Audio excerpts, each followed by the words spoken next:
वजीर सेहत मनसुख मंडाविया का कहना है कि इंदौर में सामने आए नए वेरिएंट की जांच की जा रही है। प्रेस कॉन्फ्रेंस से खिताब करते हुए उन्होंने कहा कि ICMR और NCDC की टीम मुख्तलिफ वेरिएंट का तजिया कर रही है। ये वेरिएंट कितना खतरनाक होगा इस ताल्लुक से अभी कुछ नहीं कहा जा सकता, क्योंकि वायरस रोज अपना रूप बदल रहा है। तीसरी लहर के ताल्लुक से की जा रही कयास आराइयों पर मनसुख मंडाविया ने कहा कि ये कब आएगी इस बारे में कुछ नहीं कहा जा सकता। इसे मुकाबला करने के लिए तैयार रहने की जरूरत है। WHO की एक सिस्टम है, उसमें उसकी टेक्निकल कमेटी ऑब्जर्व करती है, उसके बाद एक दूसरी कमेटी ऑब्जर्व करती है और टेक्निकल कमेटी ने उसको पॉजिटिव दे दिया है। उसकी ऊपर वाली कमेटी 26 को आज ही मिल रही है। तो एक कमेटी के जो डिसीजन होंगे उसके आधार पर कोवैक्सीन को WHO का अप्रूवल होगा। उस पर अभी जांच चल रही है, टीम उसको चेक कर रही है। उसमें उसके बिना सोचे समझे कोई स्टेटमेंट दे देना कि इतना खतरनाक होगा, ऐसा मेरे लिए भी उचित नहीं है। और उसको एक बार, क्योंकि वेरिएंट बार बार बदलता रहता है, कौन सा वेरिएंट किस टाइप का वेरिएंट है, किसकी घातकता है, ये ICMR और NCDC के लोग साथ में मिलके उसकी डिटेल स्टडी करते हैं और उसके आधार पर वो लोग निर्णय करते हैं। वहीं कानपुर में जीका वायरस मिलने के बाद जिला इंतजामिया और महकमे सेहत अलर्ट पर है। मेडिकल कॉलेज कानपुर में एक अलग वार्ड कायम किया गया है और 10 टीमें बनाई गई हैं ताकि कानपुर शहर में हालात का जायजा लिया जा सके और नई परेशानी से निपटा जा सके।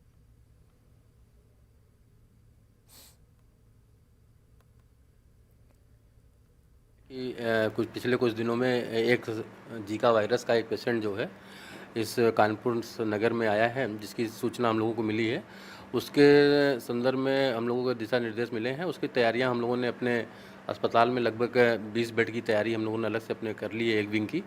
अभी तक तो हम लोग के पास कोई मरीज इस तरह का नहीं आया है, लेकिन हम लोगों को अब कोई मरीज इस तरह के सिम्टम्स से आते हैं जिसमें तेज़ फीवर, बुखार, जोड़ों में दर्द और हेडेक की शिकायत लेकर आ रहे हैं, उनको हम लोग उसकी कोशिश करेंगे। उसकी में भी हम लोग जाँच करके अगर आता है तो जाँच करेंगे और उसका जो भी संभव इलाज है वो दिया जाएगा, बेस्ट।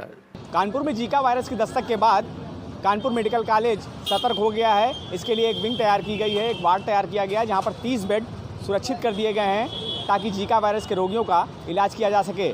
इसके लिए 10 टीमें भी तैयार की गई हैं, जिसमें ये पता लगाया जा रहा है कि ऐसे मरीज जिनके बुखार से पीड़ित थे और उनके मलेरिया और डेंगू की जाँचें निगेटिव आई हैं, क्योंकि जीका वायरस के लक्षण दिखाई नहीं देते हैं, इसलिए ज़्यादा सतर्क रहने की ज़रूरत है। कानपुर से Sandeep Savita, news 18 Urdu. Telangana public health director Srinivas Rao ने कोरोना वैक्सीन नहीं लगाने वालों के लिए राशन और पेंशन बंद करने की इतलात को अफवाह करार दिया। उन्होंने कहा कि महकमे की जानिब से इस तरह की कोई तजवीज़ हुकूमत को पेश नहीं की गई। वाज़ेह है कि सोशल मीडिया में इतलात गश्त कर रही थी कि तेलंगाना में 1 नवंबर से टीका नहीं लेने वालों को राशन और पेंशन नहीं मिलेगा।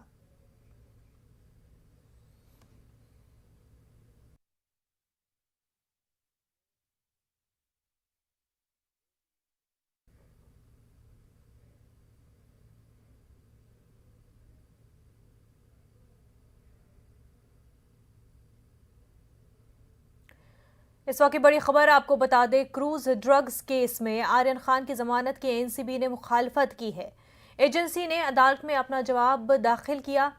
सबूतों से छेड़छाड़ और जांच को मुतासर करने की कोशिश की जा रही है। मैनेजर पूजा ददलानी ने गवाहों को मुतासर किया है, NCB का कहना। इस बुनियाद पर आर्यन खान की अर्जी को खारिज किया जा सकता है। तो पूरा मामला मुंबई क्रूज ड्रग्स के हवाले से है। आपको बता दें कि आर्यन खान की जमानत की NCB ने मुखालफत की है। एजेंसी ने अदालत में अपना जवाब दाखिल किया। NCB का कहना है कि सबूतों से छेड़छाड़ और जांच को मुतासर करने की कोशिश की जा रही है। NCB का कहना है कि मैनेजर पूजा ददलानी ने गवाहों को मुतासर किया है और इस बुनियाद पर आपको बताते आर्यन खान की अर्जी को खारिज किया जा सकता है। महाराष्ट्र वजीर नवाब मलिक ने समीर वानखेड़े पर संगीन इल्जाम आयद किए हैं और प्रेस कॉन्फ्रेंस कर उन्हें चैलेंज कर डाला है। साथ ही कहा कि अगर मैं गलत हूं तो कोर्ट में जाए। उनके खिलाफ कोर्ट में ही शवाहिद पेश किए जाएंगे। मैं आपको बता दूं, वो सारे सबूत हमारे पास हैं जो ये साबित कर देंगे कि वानखेड़े साहब इन्होंने इस्लाम धर्म स्वीकारा था, बच्चों की परवरिश इस्लामी तरीके से हुई, इस्लामी तरीके से समीर वानखेड़े जी की डॉक्टर शबाना कुरैशी से शादी हुई। वो सारे कागजात आगामी दिनों में हम रखेंगे और यही आधार पे जो वैलिडिटी कमेटी है उसमें ये मामला जाएगा। हमें पूरा विश्वास है उसकी जांच होने पे सर्टिफिकेट रद्द होगा। समीर वानखेड़े इस शहर में 2 लोगों के जरिए लोगों का फोन टेप कर रहे हैं। लोगों के फोन को कहीं ना कहीं उनको इंटरसेप्ट किया जा रहा है। 2 प्राइवेट लोग हैं, एक व्यक्ति मुंबई शहर में है, एक व्यक्ति थाना में है। आज नहीं कल ये भी कि किस तरह से समीर वानखेड़े इस शहर में लोगों की इल्लीगल फोन टैपिंग कर रहा है, उसके भी पुरावे लोगों के सामने हम रखेंगे। हमारी लड़ाई एनसीबी से नहीं है। एक व्यक्ति जिसने इस संस्था का इस्तेमाल करके हजारों करोड़ रुपए की वसूली की, पूरी तरह से नाजायज लोगों को फंसाया, उनको अधिकार है अंधेरी कोर्ट में ले जाके कर दे या कुर्ला कोर्ट में फाइल कर दे, मुझे आरोपी बनाए और मैं वहाँ कोर्ट में जाऊँगा, जमानत लेनी पड़ेगी लूँगा, लेकिन कोर्ट में अपना मामला लड़के इनका फर्जीवाड़ा उसी कोर्ट में मैं एक्सपोज करूँगा। I challenge mister Dawood Wankhede, please file a complaint against me under section 499 and 500. Your daughter is there, she is a learned educate. She had also said कि हम डिफेमेशन फाइल करेंगे।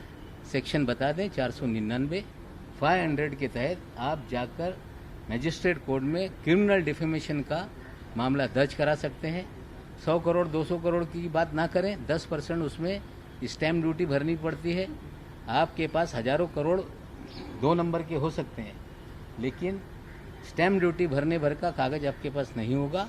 अब 499 में आज फिर मैं आह्वान करता हूं समीर दाऊद वानखेड़े को, दाऊद के वानखेड़े को, जैस्मीन अलाइज यास्मीन वानखेड़े को कि आप 499 500 में डिफेमेशन का क्रिमिनल सूट फाइल करें।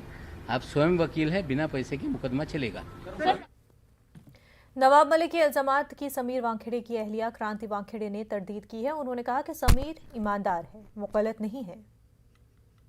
तो ऐसे खत कोई भी लिख सकता है, कोई भी घर पे बैठ के लिख सकता है ऐसे खत। अगर उस खत पे किसी का नाम नहीं है और अगर उसमें कोई भी किसी का क्लेम नहीं है, किसी इंसान का जिसने वो खत लिखा है, सामने आए और बेधड़क तरीके से कंप्लेंट करे और फिर चाहिए तो इसकी जांच हो। लेकिन अगर बेबुनियाद कोई अगर लेटर कुछ लिखता है तो उसमें कोई मतलब नहीं है। ये सब झूठे सारे दस्तावेज है, इसका कोई महत्व नहीं है। नहीं, मुझे ऐसा लगता है ये सारे झूठे सारे फॉल्स क्लेम्स हैं, क्योंकि अगर इसके ऊपर उनके पास कोई भी प्रूफ होगा तो आई एम श्योर वो कोर्ट में पेश करेंगे और इसके ऊपर तभी न्याय हो पाएगा। हम ऐसे ट्विटरबाजी करके कुछ नहीं पा सकते, बिकॉज ट्विटर पे कोई भी कुछ भी उठ के लिख सकता है। मैं भी कुछ भी लिखूं किसके बारे में, लेकिन ये सच नहीं हो जाता। सर्टिफिकेट उनका जो भी रियल बर्थ सर्टिफिकेट है मेरे फादर इन लॉ दिखा चुके हैं, तो इससे ज्यादा और हम बार बार क्या प्रूफ करते रहे। बार बार कितनी बार हम लोग चिल्ला के बोले, इतना नहीं बोल सकते। और शायद आज मैं लास्ट टाइम प्रेस से बात करी, शायद मैं कल से प्रेस से भी बात नहीं करूंगी, क्योंकि हम तंग आ चुके हैं। हम लोग तंग आ चुके हैं रोज रोज एक प्रूफ देते हुए, जबकि मेरा पति झूठा नहीं है। तो क्यों हम लोग सहन करें? We are not going to take this, we can't. Break के बाद आपका खैर मकदम है। मध्य प्रदेश में 3 असेंबली और 1 पार्लिमानी सीट के लिए होने वाले ज़िमनी इंतखाबात की तशहीर का शोर कल शाम 5 बजे थम जाएगा। ज़िमनी इंतखाबात में कामयाबी के लिए बीजेपी और कांग्रेस के बीच जहां सख्त मुकाबला है, वहीं एमपी पीसीसी चीफ कमलनाथ के जरिए वीडियो जारी करके सच का साथ देने की अपील पर सियासत छिड़ गई है।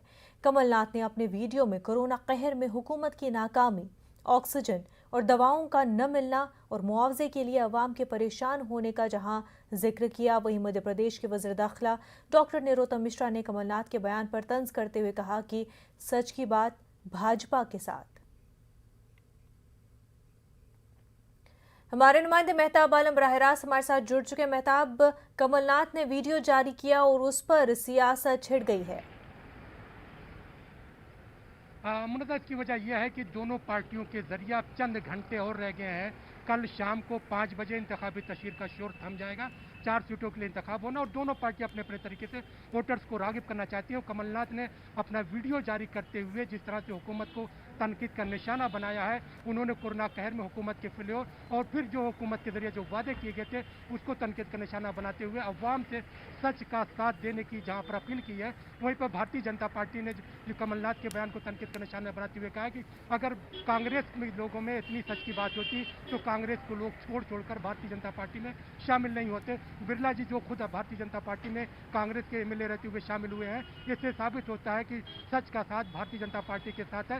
इस तरह से देखा जाए कि दोनों पार्टियों के अपने अपने दावे हैं और दोनों अपने अपने तरीके से ज़िमनी इंतखाबात में अवाम को मुतवज्जा करना चाहते हैं ताकि चारों सीटों पर जो ज़िमनी इंतखाब होते रहे हैं उनमें उनकी जीत को यकीनी बना जा सके। मुनज़्ज़र बिल्कुल। और वहीं अगर हम देखें कि सियासी एतबार से चुनाव का तो कल तशहीर ख़त्म हो जाएगी, लेकिन कौन सी पार्टी जीत के ज़्यादा करीब दिख रही है मेहताब? मुझे बता दें कि अभी इस बारे में कोई चीज़ वादे नहीं की जा सकती क्योंकि ये अवाम के रुझान पर डिपेंड करता है। 30 तारीख को जो है वोट डाले जाएंगे और 2 नवंबर को वोटों की गिनती होगी। भारतीय जनता पार्टी की अगर बात करें तो जहां पर 3 असेंबली सीटें हैं और एक पार्लिमानी सीट है। पार्लिमानी सीट पे भारतीय जनता पार्टी के जो है नरेंद्र सिंह जो वहाँ पर जो थे नंदू भैया जिन्हें कहा जाता है, उनके इंतकाल के बाद कोरोना में उनका इंतकाल हुआ, ये सीट खाली हुई है पार्लियामेंट की, उस पर भारतीय जनता पार्टी अपना दावा पेश कर रही है। कांग्रेस और भारतीय जनता पार्टी दोनों के बीच में सख्त मुकाबला है। बिल्कुल मेहताब, सख्त मुकाबला कांग्रेस और बीजेपी के बीच। अब नतीजा सामने आने के बाद ही साफ होगा कि कौन सी पार्टी बाजी मार गई है। मेहताब आलम, बेहद शुक्रिया आपका। तो नाज़रीन, बुलेटिन में फिलहाल